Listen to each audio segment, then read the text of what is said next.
Siempre que se aclaro que más allá del colorido y los slides un poco de diseño adolescente, es una charla que va a intentar ser seria. Pero bueno, le hice un diseño un poquito de cómic y demás, y muchos colores. Bueno, gracias por la invitación a los organizadores. Va a ser una charla que va a ser un poco de mix. Hoy es el día del hackathon, son las charlas más técnicas, pero también tiene contenido histórico y general, o sea que va a ser un poco técnico y un poco de cosas de Bitcoin generales. Y me gustaría también primero, al principio, conocerlos a ustedes, quiénes son, como para tener un panorama de en qué parte le hago más énfasis en base a las manos que voy a ver levantadas en las preguntas que les voy a hacer. Traté de pensar 3 preguntas con las cuales más o menos hacerme una idea de quién tengo enfrente. Primero, ¿quiénes de acá alguna vez han transferido, recibido, han hecho una transacción de Bitcoin, por más diminuta que haya sido? Tenemos a casi la mitad, alguna vez ha hecho una transferencia de Bitcoin. Bien, eso ya me da una idea. Segunda pregunta, ¿quiénes de acá son desarrolladores? También bastantes, más casi que los usuarios reales de Bitcoin. Bien, buenísimo. Y la última pregunta, la más técnica, para ver quién está más nerd acá. ¿Quiénes saben o escucharon hablar de la Lightning Network? Y hay bastantes considerando... Bien, bien, me encanta. Buenísimo. Así que bueno, sabiendo esto ya más o menos podemos empezar. Bueno, les cuento un mínimo en 2 minutitos quién soy. Mi nombre es Franco Matti, estoy en temas Bitcoin desde el año 2011, que lo conocí cuando me apasionó la tecnología, por un lado porque yo de hobby tenía por temas de privacidad y criptografía, y cuando vi Bitcoin usaba esa tecnología y dije, esto tengo que meterme a ver de qué se trata, porque usaba cosas que a mí ya me interesaban. Y por otro lado, porque me parecía que si eso tenía éxito, podría ser una revolución en temas económicos, políticos y sociales, ¿sí? Y de a poquito eso se fue masificando. Sigue sin ser masivo, pero fue creciendo. A partir de ahí, en Argentina se empezaron a hacer meetups, junto con Rodolfo, que está por acá, y Diego, formamos una asociación civil, y empezamos a hacer conferencias desde el 2013, la Latin American Bitcoin y Blockchain Conference, que el año pasado se hizo justamente en este mismo lugar, acá en Bogotá, y este año se hace en Santiago de Chile, en diciembre. También parte de Espacio Bitcoin, que es un coworking donde varias empresas argentinas del rubro tienen oficina. Soy parte también de una startup que se llama Signatura, que utilizamos soluciones blockchain para cosas no monetarias, no como Bitcoin de dinero. A mí ya a veces ya no me gusta decir tanto empresas blockchain porque está bueno dejar de ser empresas blockchain y son empresas que satisfacen un use case para un usuario, le soluciona algo. Entonces somos una empresa de certeza digital, de firma digital, que utilizamos blockchain porque nos beneficia para ciertas cosas. Y por otro lado, parte de algunos proyectos como la Bitconeta, que es una camioneta que va por toda la Argentina y fue por Bolivia y Paraguay haciendo meetups y capacitando sobre la tecnología. Pero bueno, es un panorama más o menos en que ando, un poco de todo. Y empecemos un poquito con la charla. Otra cosa que me gusta hacer en las charlas es un disclaimer. Todo lo que digo en esto, sobre todo cuando hagamos al final preguntas y respuestas si nos queda tiempo, es mi opinión y no de ninguna ONG de la que soy parte, ni ninguna empresa de la que soy parte, porque me ha pasado a tener conflictos. No, la empresa tal dijo tal porque Franco dijo tal cosa. No, esto es mi opinión y nada más. Sobre todo cuando hay cosas conflictivas, que las hay a veces. Bien, empecemos con un poquito de historia básica de Bitcoin, cómo nació y demás. En el año 2008, una persona llamada Satoshi Nakamoto, en una mailing list de criptografía, no de finanzas, no de economía, publicó un mail con un paper, un archivo PDF de 9 hojas, en que describía una especie de dinero digital peer-to-peer que no requería de intermediarios. Imaginemos que hoy en día todo el dinero digital, que no nos lo pasamos en persona, sino que es digital, estamos remotamente, siempre había un intermediario, ya sea bancos, ya sea Western Union, ya sea PayPal. Hay una empresa en el medio que genera ciertas fricciones económicas, de trabas, de todo estilo. Bueno, este paper fue más que nada ignorado, salvo otros criptógrafos y gente de esa mailing list lo comentó. Tuvo interesantes comentarios, pero nada, fue en 2008, nada más. Era más largo que esto el mail, ahí es una parte de este mail. En este paper, en ningún lugar decía la palabra blockchain. Menciones de blockchain en el paper, 0. Pero sí decía chain of blocks. Después fue mutando la cosa y se empezó a decir blockchain. Y para funcionar esta tecnología que él describía de dinero digital, hacía una especie de registro distribuido, que era esta chain of blocks, un montón de bases de datos distribuidas en montones de nodos en distintas jurisdicciones en el mundo que tenían una copia de esta base de datos donde se almacenaban todas las transacciones de Bitcoin y se transferían entre los nodos y todos se ponían de acuerdo con un sistema de incentivos cuáles eran las transacciones en el orden de las transacciones.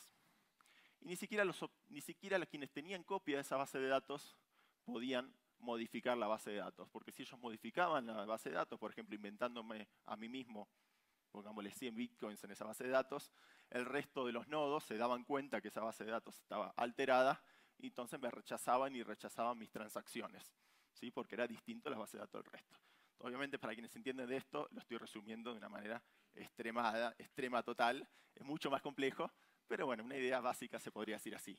Y hay un sistema de incentivos por el cual quienes administran o procesan estas transacciones reciben, por un lado, monedas nuevas, una especie de subsidio que se da la red a esta gente, a estas empresas, hoy en día en ese momento eran personas. Y por otro lado, unas comisiones por cada transacción que enviamos para que la red tenga un incentivo para funcionar, que la gente procese las transacciones pese a que en ese momento no están. En resumen, hace un mix de criptografía, redes peer-to-peer y algo llamado prueba de trabajo, proof of work. Un montón de tecnologías que ya existían se combinaron en esto que se llamó blockchain, que bueno, es el título un poco de esta conferencia.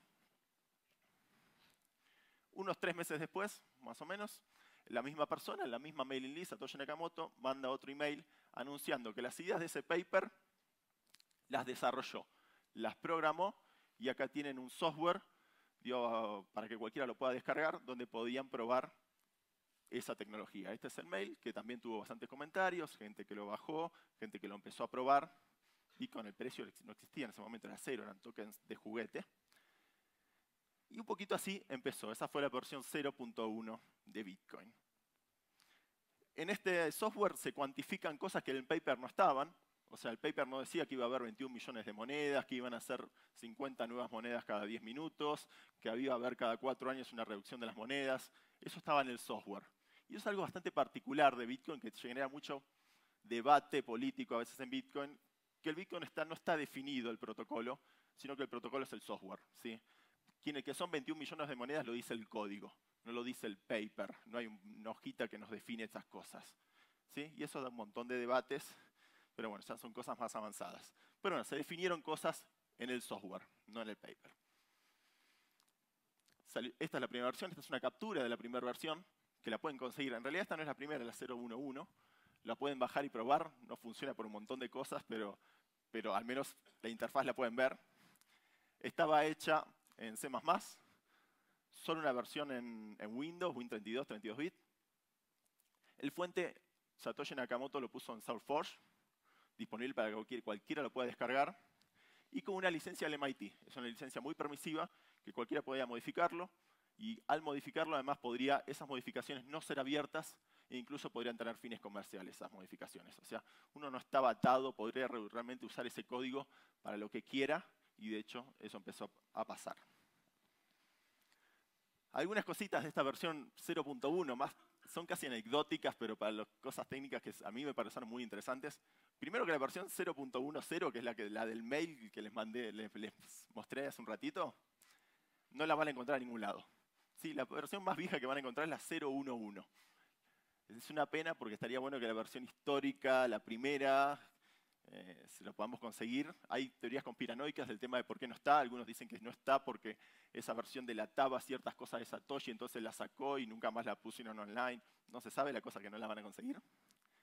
Otra cosa interesante, técnica, de esa versión 0.1 es que pensemos hoy en día las redes peer-to-peer cómo funcionan y cómo funciona Bitcoin hoy en día. Cuando ustedes levantan su nodo, ese nodo tiene que encontrar el resto de los nodos para comunicarse. ¿Y por dónde empieza? ¿Cómo encuentro a otra gente que está usando Bitcoin para comunicarme y recibir las transacciones? Hoy en día el nodo tiene preseteado algunos DNS y algunas direcciones IP a las cuales se conecta primero. Son nodos históricos que están hace mucho tiempo, de gente reconocida, y algunos son IPs sin decir de quién son. Y bueno, les pide a esos nodos a quienes está conectado, y ahí recibe un montón de direcciones de otros nodos y así empieza la red a funcionar. Pero necesitas un bootstrapping, alguien inicial a quien conectarte. así funciona Bitcoin hoy. Pero en esa época Bitcoin funcionaba con IRC. IRC es el servidores de chat. Y básicamente iba a Freenode, que son servidores de chat, y creaba grupos que se llamaban Bitcoin 001, Bitcoin 002, Bitcoin 003. Y los nodos, sin que uno lo viera, se estaban conectando al chat, sumándose a esos grupos, se encontraban ese mismo porque le hacían listado de quienes están en el grupo de chat, se pedían las IP y así se encontraban. ¿Sí? De hecho, después Freenode se enojó por eso, porque le estaban usando el ancho de banda que era para chat, para cosas que nada que ver. Los bloqueó a los nodos de Bitcoin, empezaron a usar otro que se llama LFNet. Para los que saben un poquito de historia de Bitcoin, ese LFNet, el dueño era una persona que se llama Laszlo, que es la famosa persona que compró la primera pizza, las primeras 2 pizzas de 10.000 Bitcoins, que fue la primera operación que tuvo Bitcoin a cambio de un servicio o producto real, tangible. Él era el dueño de ese servidor de chat. Bueno, esto no escalaba porque no se podían crear tantos canales de chat y demás, y bueno, fue reemplazado. Primero fue sacado de default, dejó de ser default, y en el 2013 directamente lo removieron ese sistema y pasamos a que usamos hoy en día. Otra cosa interesante es que se podían hacer envíos no a direcciones de Bitcoin, sino a direcciones IP. O sea, vos me das tu IP, dirección de internet, yo tenía mi nodo, si del otro lado había un nodo podía enviar Bitcoins a eso. Esto era completamente inseguro porque no estaba cifrada esta comunicación ni nada, con lo cual se podían hacer ataques que se llaman man in the middle, con lo cual alguien que intercepta eso reemplaza los paquetes, reemplaza la dirección que tiene adentro y los bitcoins iban a otro lugar. También esto rápidamente se fue modificado.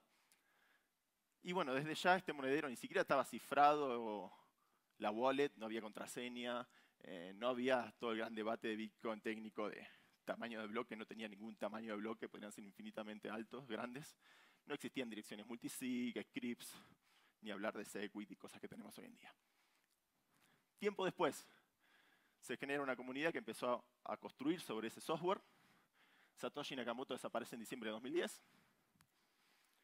Se empiezan a crear múltiples altcoins utilizando ese código, otras monedas, como el Litecoin, por ejemplo, una de las más conocidas, reutilizando eso.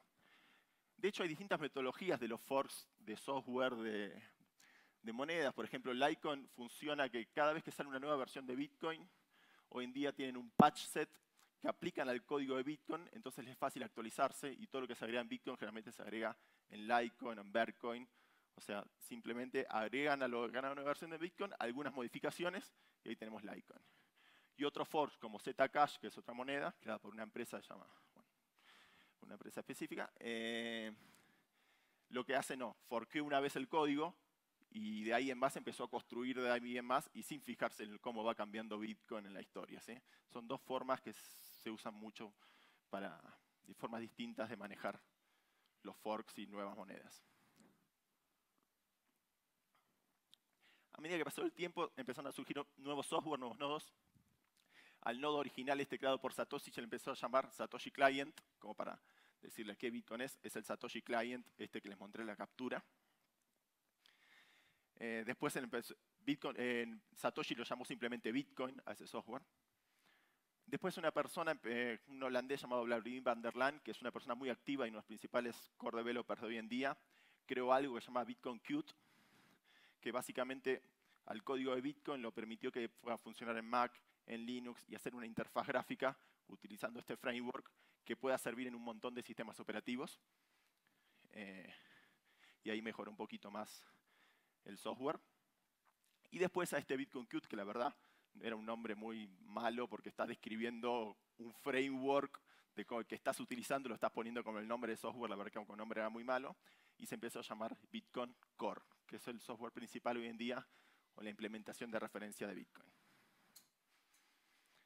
¿Cuál es la finalidad de todo esto, de ser Bitcoin? Porque hoy en día escuchamos montones de blockchain y montones de use cases distintos, pero el de Bitcoin es muy básico, sencillito, hagamos una cosa y hagámosla bien, es ser el mejor dinero posible. Y todavía le falta para eso, pero está en camino de tratarlo, de lograrlo. Un dinero que es inconfiscable, que tiene relativa privacidad, que va mejorando, no es completamente privado como otras alternativas como Monero, pero está mejorando, es difícil agregar anonimato y fungibilidad a Bitcoin porque necesitamos ser compatibles hacia atrás con las versiones que no lo tienen eso, pero se puede ir agregando, después voy a charlar un poquito de eso. Resistencia a censura, que es básicamente que nadie puede impedir que yo a alguno de ustedes les envíe bitcoins o haga una transacción de bitcoins. Que nadie pueda frenar esa transferencia, sea quien sea. Portable, obviamente, que bueno, todo esto, los 21 millones de monedas, que no se pueden emitir más, en comparación a otras tecnologías de blockchain que existen hoy en día. Eso es muy importante de Bitcoin, eso es un mandato importantísimo. Otras, por ejemplo, hace un mes o más o menos, en Ethereum se cambiaron completamente los parámetros de emisión, ¿sí? ¿Cuántos Ether van a existir? Eso en Bitcoin sería completamente una locura, inaceptable. Habría amenazas de muerte a los desarrolladores que quieran hacer eso. Pero bueno, en otras plataformas que tienen otro use case, no ser dinero, sino combustible de smart contracts o otros usos distintos, eso es completamente válido. Y después medio de pago, que acá le puse loops, porque hay falta todavía. Bitcoin no escala hoy en día, ningún blockchain escala para llegar a ser un medio de pago. Ya lo vamos a ver también. Y ahí puse unos poquitos ejemplos. Resistente a censura, Julian Assange. De hecho, Wikileaks, la organización de él, fue la primera organización conocida relativamente que empezó a utilizar Bitcoin y lo empezó a usar por este use case. El gobierno de Estados Unidos le había bloqueado las transferencias de Mastercard, de Visa y demás, y no tenían forma de recibir donaciones y empezaron a usar Bitcoin. Bueno, obviamente portable, no necesitamos cámara de caudales. Esto está sacado en el aeropuerto de Argentina, es una foto que saqué hace un mes en otro viaje, que dice que no podés pasar la aduana con más de $10.000 en algún tipo de activo. Todo esto es todo obsoleto. Esto ustedes no lo van a conocer, pero estos son los banqueros centrales de Argentina a principio de año, que decían que iba a haber en Argentina una inflación del 10%, para que vean que es importante esto en el dinero. Hoy en día, unos meses después, tenemos una inflación más o menos se aproxima a un 40% en Argentina anual. Una locura, y bueno, esta gente decía que iba a ser un 10%. Se equivocaron un poquitito. Futuro. Vamos a ver qué se viene hoy en día para Bitcoin. Importantísimo tener en cuenta esto. Hoy ningún blockchain escala. Todos los blockchains que les mencionan en todos lados, hay montones, ninguno escala. Y los que les dicen que escalan, usan ciertas trampitas para escalar, ¿sí? Hacen algunos trade-offs, ¿sí? Algunos blockchains les pueden decir a ustedes que no, esto te permite millones de transacciones por segundo y demás, cosas así. Pero es cierto que después el usuario no puede verificar la autenticidad de esas transacciones y terminan dependiendo a veces de grandes mineros, a veces de grandes empresas, que entonces pasamos a confiar en terceros. Es un blockchain, pero pierde las características más importantes de un blockchain. Eso, la resistencia a censura, deja de existir, ¿sí? Pero bueno, esto también es importante tenerlo en cuenta porque a veces pensamos use case voladísimos por todos lados y lo cierto es que, primero mejoremos la tecnología porque sin esto, un montón de startups o proyectos que recibieron millones en ICOs se van a chocar contra una pared porque no pueden escalar. ¿Qué formas de escalar hay? Ahora vamos a ponernos un poquito más técnicos. Por un lado, una de las más conocidas y se está encarando, tanto en Bitcoin como en otras tecnologías, esto en Ethereum también con Raiden y otras cosas, hasta RSK tiene algo que se llama Lumino, es tener una segunda capa. Sobre esta capa base del blockchain, hacer una capa superior, un protocolo superior que hace especie de settlements en el blockchain de Bitcoin en este caso. La más conocida de estas capas, bueno, la única en el caso de Bitcoin, es la Lightning Network, que hoy en día tiene 3 implementaciones que están completamente en alfa, le falta. Y bueno, son hechas por distintas empresas, son open source todas. Se pueden probar. Hay algunos exchanges que ya la están utilizando. De hecho, uno de los sponsors de la conferencia, Buda, ya tiene soporte de Lightning Network. No me acuerdo si era para recibir o para enviar, pero alguna de las dos cosas la tenía. Felicitaciones a Buda, la verdad increíble eso. Muy bien, porque realmente hay solo 3 exchanges en el mundo que tienen este soporte y 2 de esos son creados por latinoamericanos. Y el otro es Voltoro, creo. Bueno, esa es una de las formas de escalar, ¿sí? No voy a explicar muy en detalle cómo funciona Lightning Network para ahora el resto, porque veo que en los minutos estoy muy agotado. Pero ahora les voy a mostrar al final de los slides algunos puntos de referencia donde buscar más información para leer de esto, ¿sí? Pero básicamente hacemos un montón de payment channels, canales de pago de todos con todos, y vamos haciendo esos canales. O sea, hoy en día cuando yo hago una transacción de Bitcoin, esa transacción se la envío a cualquiera de ustedes, pero el resto de los nodos también la recibe. O sea, imaginemos que yo pago un café en un lugar, esa transacción no solo va al café, sino va a todo el resto de la gente. todo el resto de los nodos. Imaginemos si todos los cafés del mundo, el café en la historia de Bitcoin es un ejemplo que se usa en todos lados, lo van a escuchar mucho, el ejemplo del café. Imaginemos si todos tendríamos que pagar cafés al ir a una cafetería y todo eso se va transfiriendo a todos y todos los nodos. Lo que tiene más sentido es que solo la cafetería recibe la transacción y el resto ni se entere de esa transacción, ¿sí? Bueno, y para eso arma canales de pago, pero bueno, voy a cortarlo, si no, no voy a explicarla completa porque si no va a alcanzar el tiempo. Y otra metodología de upper layer son las sidechains, ¿sí? Hoy en día hay dos operativas, una es la RSK, que creo que van a charlar hoy o mañana, va a haber un orador de RSK acá, que básicamente es una capa superior, un blockchain sobre un blockchain que hace settlement en el blockchain de Bitcoin, pero lo que busca en realidad no es escalabilidad en el caso de RSK, sino agregar funcionalidades smart contracts como Ethereum. De hecho, es compatible con la Ethereum Virtual Machine. Y otro que salió recientemente es uno que se llama Liquid, de una empresa que se llama Blockstream, que bueno, tiene otra función, simplemente se trata de utilizar como para liquidez y arbitraje entre exchanges, tiene algunas cosas como que los montos son privados, agrega un poquito de privacidad, pero bueno, son cosas más complejas. Pero bueno, son dos formas de escalar con upper layers. Ahí está, vamos, acá se viene más técnico todavía, vamos a aflojar un cachito con eso. También hay formas de escalar mejorando el protocolo Bitcoin nativo, el tradicional. Algunas cosas de estas, por ejemplo, puede ser una que esperemos que se venga este año, pero probablemente se venga, pero esperemos que venga el 2019, pero para mí va a ser el 2020, porque la verdad que los desarrolladores de Bitcoin hace un mes más o menos hubo un bug muy importante, que por suerte no pasó nada, pero era muy relevante, y si Bitcoin ya era una moneda conservadora, hoy en día pasó a ser más conservadora del todo, porque se dieron cuenta, somos reconservadores y nos pasó este bug importantísimo por un año ahí andando, o más de un año, sin que nos demos cuenta, y era muy relevante, con lo cual se pusieron todos más precavidos y cada cambio lo van a testear 50 millones de veces como es Bitcoin, así funciona. Y por eso no nos pasan las cosas que les pasan a otros blockchain, pero también eso te limita en otras cosas. Bueno, firmas Schnorr básicamente hoy en día Bitcoin usa firmas de curva elíptica. Schnorr es algo que existía cuando Satoshi creó Bitcoin, pero tenía una patente. Por suerte esa patente caducó, entonces ahora podemos usar esa tecnología que ya existía en Bitcoin y nos reduce el tamaño de las transacciones, con lo cual es algo que está bueno y cada transacción va a ocupar menos. Después otras cosas que se podrían hacer, que es en la base layer, que se están charlando y hay papers de esto ya escritos, de cómo hacerlo y demás en Bitcoin, es agregar firmas, signature aggregation, básicamente que cuando hay, por ejemplo, lo voy a ejemplificar con algo, pero sirve para los inputs también. Cuando hay una transacción multisig, por ejemplo, hay muchos firmantes, una transacción que son de muchas personas, tienen dueños de los fondos, y Bitcoin tiene que hacer storing de cada una de las firmas de los firmantes. Básicamente esto te reduce, mete todas las claves públicas, forma una gran clave pública y puedes hacer una firma de algo que ocupa solo como una firma, pero en realidad son un montón de firmantes, ese resultado. O sea, muchas firmas terminan ocupando como una firma. Otras tecnologías que se vienen, Massgraph, esto no lo voy a explicar porque esto sí es recontra técnico y ya no daría el tiempo tampoco, pero agregan privacidad y fungibilidad, se podrían hacer un montón de cosas nuevas. Después se pueden agregar algunos subcodes adicionales, están viendo algunos subcodes para la Lightning Network que funcionaría un poquito más prolijo si Bitcoin agregara cierta funcionalidad. Básicamente es predecir la fees, o en Lightning Network a veces tiene que hacer transacciones que se van a transferir a la red dentro de tal vez de 3 meses, pero no sabe hoy en día cuáles son las fees de Bitcoin dentro de 3 meses. Entonces, ¿cómo genera una transacción actual si no sé las fees futuras? Bueno, un temita también técnico.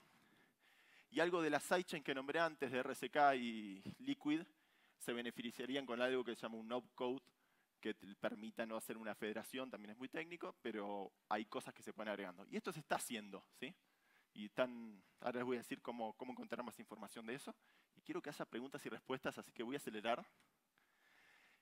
Recursos. Y ahora les voy a mostrar sobre todo para los developers, y no solo developers, porque les confieso algo, yo no soy developer, pero sin embargo muchas de las cosas que les voy a mostrar me las leo todos los días. Yo soy un caso de una persona un poquito enferma, maniática, y lee todos los días estas cosas que les voy a mostrar, pero se pueden leer aún sin ser developers. Primero, ¿recursos para qué? ¿Para qué queremos? ¿Qué podemos hacer con esto? Con las cosas que un developer, ¿para qué? Primero podemos construir sobre Bitcoin, ¿sí? Hacer monederos, exchange, procesadores de pagos y hasta servicios bancarios. En Argentina hay una empresa Bitex que trabaja con bancos y hay un banco argentino que las transferencias internacionales las hace mediante Bitcoin, ¿sí? Mediante esta empresa.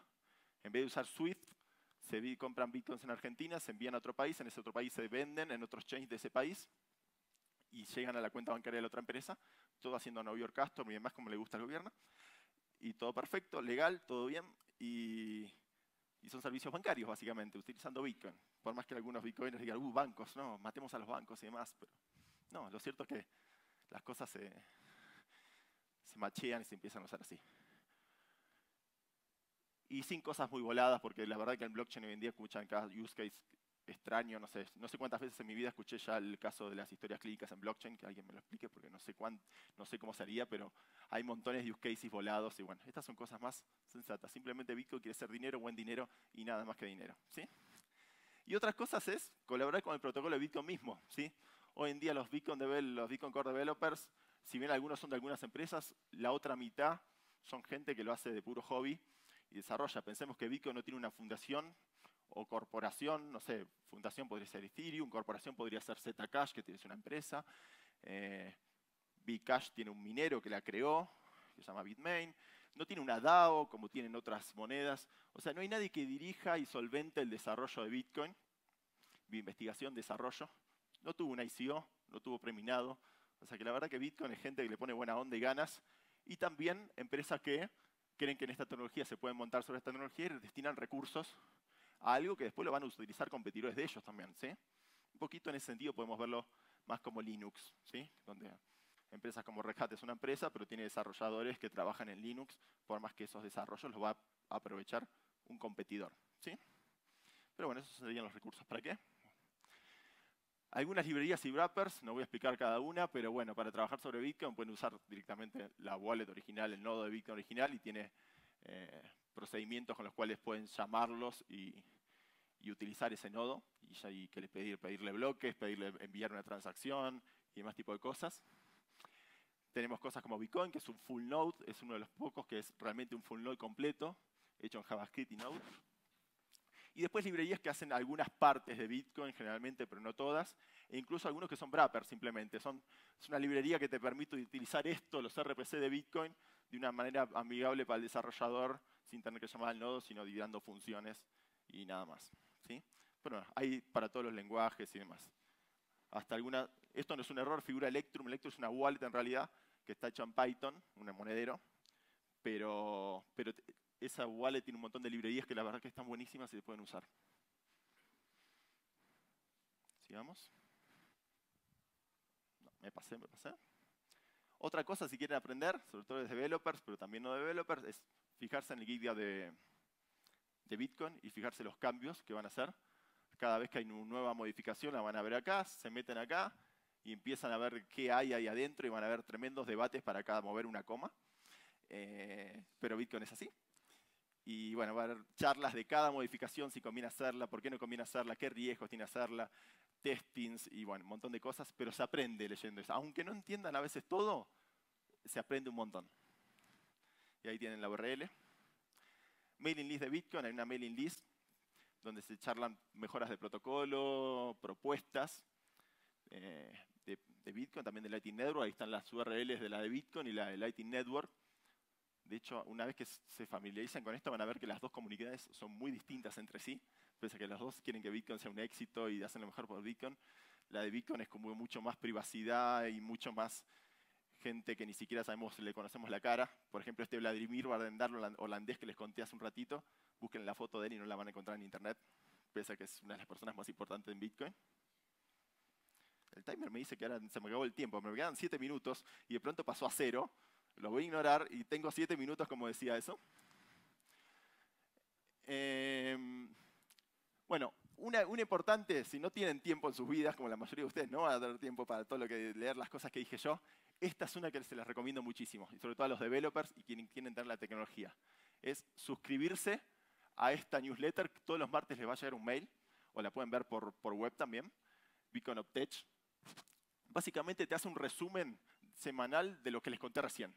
de las modificaciones en el código fuente de Bitcoin más importantes que hubo, los updates que hubo, si hubo nuevas versiones, los bugs que hubo, los cambios. Bueno, les hace un lindo resumen con lo cual, leyendo eso, ustedes ya pueden decir, estoy al día con el desarrollo de Bitcoin, y es un mail a la semana nada más. Muy, muy recomendable. Salió hace poquito, es una iniciativa de Wences Casares, Sapo y algunas empresas del rubro, porque había ciertos conflictos que algunas empresas no se actualizaban a las nuevas cosas, y eso genera conflicto en Bitcoin, porque está bueno que todos mejoremos, porque si no, que algunas empresas se queden en el tiempo y no estén mejorando, perjudican a toda la red. Otra cosita, esta Bitcoin Update también, esta mailing list en la web tiene una dashboard que es genial. Es una dashboard que te permite, me volvieron los minutos, ahora tengo 4:30, perfecto, gracias. Una dashboard que te permite ver estadísticas de Bitcoin en tiempo real, de todos los datos de Bitcoin, ¿sí? Van a esa URL que está ahí abajo y pueden ver todo. Por ejemplo, transacciones del nuevo protocolo, la nueva edición Segwit, qué tanta % de la red las está usando. Esta, por ejemplo, es en el último año, Replace by Fee. Replace by Fee es algo que se agregó a Bitcoin hace, creo que ya casi 2 años, que te permitía una transacción que todavía no fue confirmada, reemplazarla por una nueva. Por ejemplo, si habías usado comisiones muy bajas y no se confirma nunca, mejorar la comisión. Y ahí vemos cómo pasó del 2% al 7% hoy en día de este tipo de transacciones. Pero bueno, es muy útil este dashboard. Otros recursos. Por un lado, algo menos técnico, pero la Bitcoin Magazine la verdad tiene unos artículos técnicos, pero para gente no técnica, explicando cada cosa, y es muy recomendable. Otro sitio interesante es este, creado por una persona que se llama Jameson Loop, Bitcoin Resources. Es básicamente una página que tiene links. Links a todo, ¿sí? Vos entras ahí, tenés links a cada cosa importante de técnica y no técnica de Bitcoin, con lo cual ahí van a tener montones de información, bitcoin.cc. Los developers ponen a Stack Exchange. Bueno, lo conocen todos los developers de Stack Exchange, pero la verdad que en el de Bitcoin colabora gente bastante grosa en Bitcoin, importante. Varios core developers como Peter Bull y otros colaboran en el Stack Exchange, y van a ver que ellos mismos responden preguntas de developers. Bueno, pueden ir hay muchos developers. Bueno, y acá hay un poquito el cambio de filosofía que tiene un poco Lightning Network con Bitcoin, los developers de una y otra faceta. Los developers de Bitcoin se encuentran en canales de chat de IRC, y los developers de Lightning Network se encuentran en Slack. Ahí tienen el Slack de Lightning Network y el IRC de Bitcoin, y ahí muchas cosas se hacen chats y se charlan este tipo de cosas. Y creo que es todo, tenemos 2 minutos y bueno, eso es todo. Muchas gracias, y si alguno quiere hacer una pregunta, respuesta. ¿Alguna pregunta, respuesta para Franco? Puede ser de cualquier cosa, no solo de lo que hablé. Podemos menos preguntarme precio futuro de Bitcoin. Cualquier cosa me pueden preguntar relacionada a todo el tema. ¿Qué tal, Franco? Te habla Javier Bastardo de Criptonoticias. Cuando mencionaste el bug que hubo hace poco en el cliente de Bitcoin Core, quisiera que de repente pudieses explicarlo ahí en líneas gruesas, qué peligro representaba verdaderamente tanto el vector de OS como el vector inflacionario, que me parece que fue como que el más preocupante, y que inclusive como ellos hicieron como que la discusión del error terminó siendo como medio secreto y tal. Dale. Bueno, este bug lo descubrió un developer de Bcash. Lo publicó, se lo mandó a varias implementaciones, a Bitcoin Unlimited, a Bitcoin ABC, a Bitcoin Core. Él lo describía como un denial of service, que los mineros básicamente podrían hacer un bloque específico, perderían dinero al hacer ese bloque porque es un bloque inválido, pero haría colgar a al resto de los nodos de la red, con lo cual ya con eso era gravísimo. Pero después un developer, Matt Corallo, viendo qué pasó, se dio cuenta que eso podía usarse para realmente crear Bitcoin de la nada. Era un bug muy, muy importante, y si pasaba, la verdad es que era un fracaso grande, y iba a ver que algunos exchanges podrían haber pedido plata, porque habría que ir un rollback un poquito hacia atrás, porque era un error no de una wallet como pasó en Ethereum o un smart contract, sino del protocolo en sí mismo que tenía un problema, ¿sí? Y bueno, por suerte no pasó, pero era grave en serio. Última pregunta en honor al tiempo. Allá.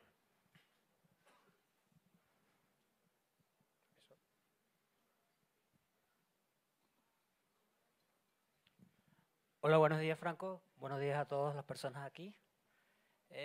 Quería hacerte dos consultas. Normalmente siempre estoy en este tipo de eventos o hablando con otras personas y me preguntan dónde consultar la tasa de transacciones por segundo que puede procesar Bitcoin. Y otra cosa distinto a esto es que en el mundo se maneja una polémica con respecto a todas las transacciones en criptomonedas, con respecto a privacidad, siempre están estas diferencias entre el sistema bancario y los exchanges. Estamos viendo que hay como algún tipo de tregua y muchos exchanges están utilizando sistemas bancarios. Entonces, dentro de la comunidad de Bitcoin, siempre la privacidad, todo ese tipo de cosas, ¿cuál es la visión que se maneja? Gracias. Bien, de las primeras transacciones por segundo no es un número exacto, ¿sí? En una época eran 7, después con Segwit se amplió como al doble. Hoy en día Bitcoin permite bloques de hasta 4 megas, pero hoy en día tenés una transacción de Bitstamp, te hace un montón de pagos si uno hace un retiro de Bitstamp y te fijas la transacción. Por ejemplo, Bitstamp es un exchange muy reconocido de Europa, de Bitcoin. Cuando hace una transacción en realidad va un montón de personas distintas, o sea, la verdad que no es difícil de medir. Lo que es más interesante medir y te ha relacionado es ver el mempool, es ver las transacciones que están pendientes en Bitcoin sin confirmar. Y fíjate si eso está saturado o no. Esa es una mejor estadística y es algo más interesante para ver que la cantidad de transacciones por segundo. Si está saturado, las transacciones van a empezar a tardar, ¿sí? Pero eso, gente loca como yo, lo chequea todos los días, ¿sabes? Me fijo todos los días, me levanto, tengo un montón de solapas que se abren automáticamente y miro, no. Este día no está congestionado, hay libre y demás. Y la otra pregunta del bancos, y no, es más filosofar un poquito, pero yo creo que los dos mundos no podemos dejarlos como compartimientos estancos.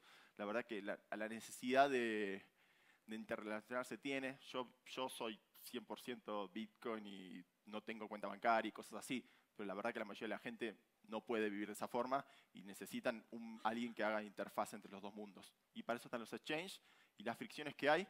Y a propósito de esto, de las fricciones justamente, y que tenemos gente de gobierno acá en Colombia en la conferencia, hemos tenido gente de gobierno en la conferencia pasada, aprovecho para terminar, tu pregunta para terminar, y estaría buenísimo que la gente que viene de gobiernos no solo vaya a las conferencias, sino que aplique un poquito las cosas que empieza a conocer ahí.